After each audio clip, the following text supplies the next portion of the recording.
بسم الله الرحمن الرحيم.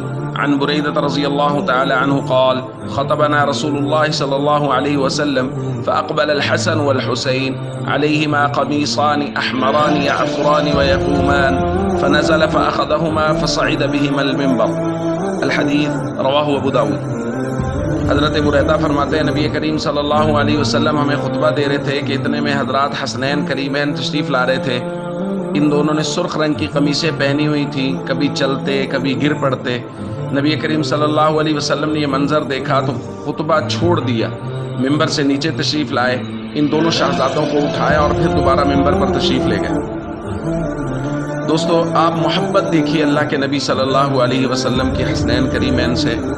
اور بعض روایات میں ہے کسی نے پوچھا ایو اہل بیتک احب الیک، یا رسول اللہ اہل بیت میں سے آپ کو سب سے زیادہ محبوب کون ہے؟ آپ نے فرمایا الحسن والحسین، حسن اور حسین مجھے سب سے زیادہ محبوب ہیں۔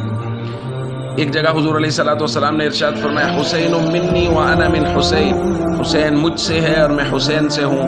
احب اللہ من احب حسین، جو حسین رضی اللہ تعالیٰ عنہ سے محبت کرتا ہے اللہ تعالیٰ اس سے محبت کرتا ہے۔ ایک مرتبہ حضور علیہ الصلوۃ والسلام حضرت حسن رضی اللہ تعالیٰ عنہ کو اپنے کندھوں پر سوار کیے لیے جا رہے تھے۔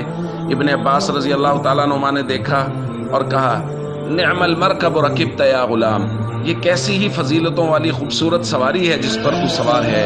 حضور علیہ الصلوۃ والسلام نے جواب دیا وہ نعم الراکب ہوا، اور یہ سوار بھی کتنا فضیلتوں والا ہے، یہ سوار بھی کتنا اچھا ہے۔ دوستو، حسنین کریمین سے والہانہ محبت یہ ایمان کا تقاضا ہے، اور ان کی محبت کا تقاضا یہ ہے کہ وہ تمام تر لوگ جن پر حسنین کریمین نے اعتماد کیا، وہ ساری زندگی جن لوگوں کے ساتھ رہے، ہم بھی ان پر اعتماد کریں۔ بہت سارے لوگ ایسے ہیں جو حسنین کریمین کی محبت کا تو دم بھرتے ہیں، لیکن جن لوگوں پر حسنین کریمین نے اعتماد کیا ہے، خلفائے راشدین اور حضرت امیر معاویہ رضی اللہ تعالیٰ عنہ، جن کے ہاتھ پر ان شہزادوں نے بیعت کی اور ساری زندگی اس بیعت پر قائم رہے، ان لوگوں کے بارے میں وہ طرح طرح کی باتیں کرتے ہیں، افواہیں اڑاتے ہیں، ان پر عدم اعتماد کرتے ہیں، تو یہ ماننا نہیں ہے، یہ حسنین کریمین کی محبت نہیں ہے۔ بس آپ پیمانہ بنا لیجئے کہ حضرت حسن اور حضرت حسین سے محبت کا اگر کوئی دم بھرتا ہے تو اگر اس محبت میں وہ سچا ہے تو پھر وہ ان تمام لوگوں کی عزت اور احترام کرتا ہے جن پر حسنین کریمین نے اپنی زندگی میں اعتماد کیا ہے، حضرت ابوبکر سے لے کے حضرت امیر معاویہ رضی اللہ تعالیٰ عنہ تک۔ السلام علیکم ورحمۃ اللہ وبرکاتہ۔